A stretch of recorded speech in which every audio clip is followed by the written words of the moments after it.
One of the easiest ways that we can manage when we're having a difficult time with our emotions, if this is pertaining to depression, anxiety, or depersonalization, can be the allowance and acceptance of the experience itself, where we no longer resist the movement that is going on with our thoughts and feelings, and we can just allow everything to be exactly how it is without trying to change our experience, to grasp a feeling another way, or to reject our experience to try to push it away.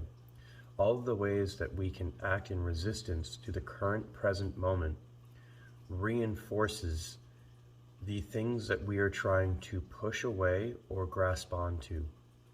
So, acceptance can be one of the most powerful tools in recovery in changing our mindset into the relationship itself that we have with these experiences that can often be overwhelming and take over our life.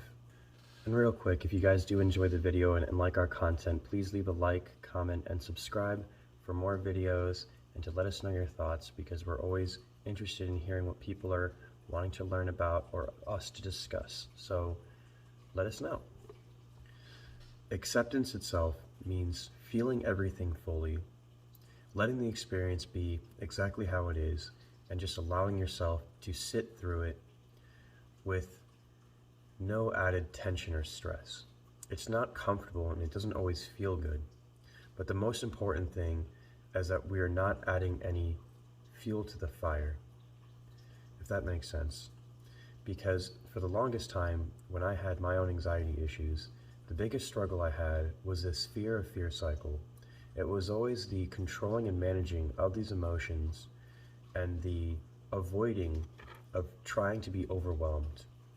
But when you shift your mindset and you go to a place where you actually have the worst panic attack that you can imagine, and then in the midst of it, you demand more, and you move towards that fear, and you face it head on, then you oftenly find that what you're most afraid of never even existed, because the only thing that you're dealing with is a resistance and movement against your own internal emotions and dialogue. There's nothing that's deeper there. These experiences often perpetuate because of this cycle of avoidance or resistance. It takes some time after applying the right tools and practices that your nervous system, that your mind, that your body catches up with the thoughts and feelings to match your new behaviors.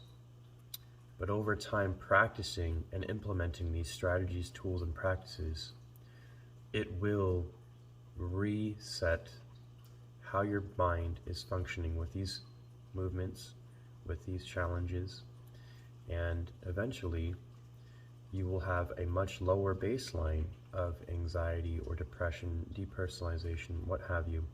It won't be on the forefront of consciousness itself, and it won't be such a ramped up experience of your nervous system being completely oversensitized. It takes some time, and there are different things that we're going to discuss that also help with this approach.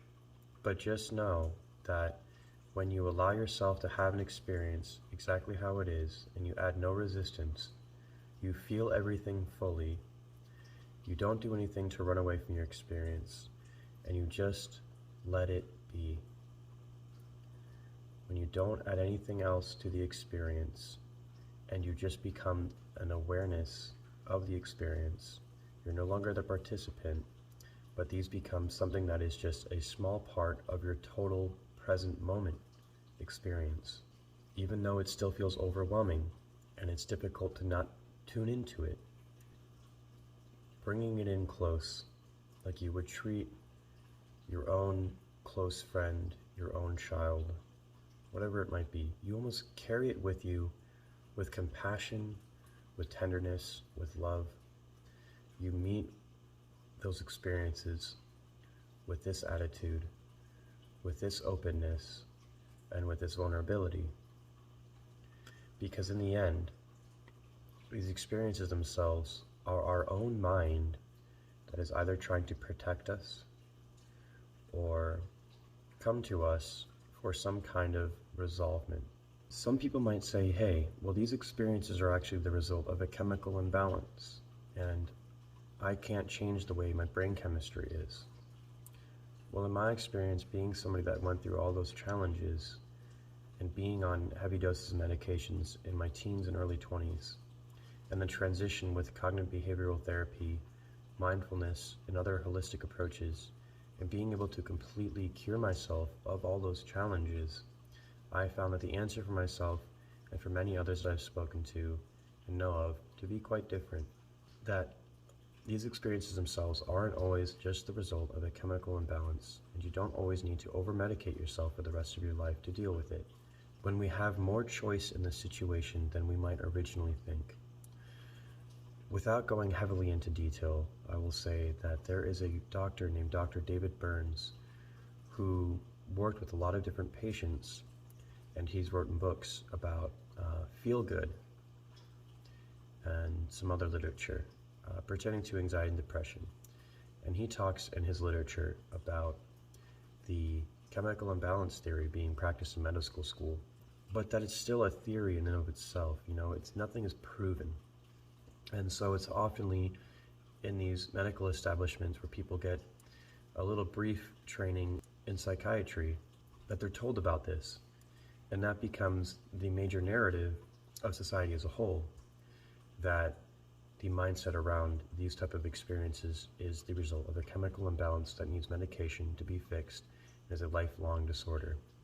And in my experience, and through opinions of many different professionals that go against this particular viewpoint, in my experience as somebody that's been through it personally, I found the answer to be quite different than that old theory that is pushed through certain establishments. So just because you might be told certain things doesn't mean it's 100% true.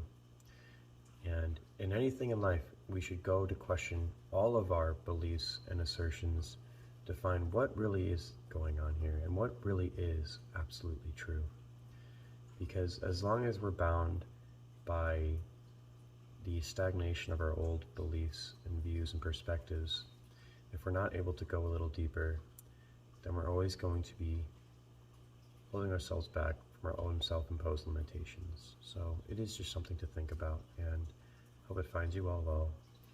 Thank you again for checking out my video, and I'm wishing you nothing but the best.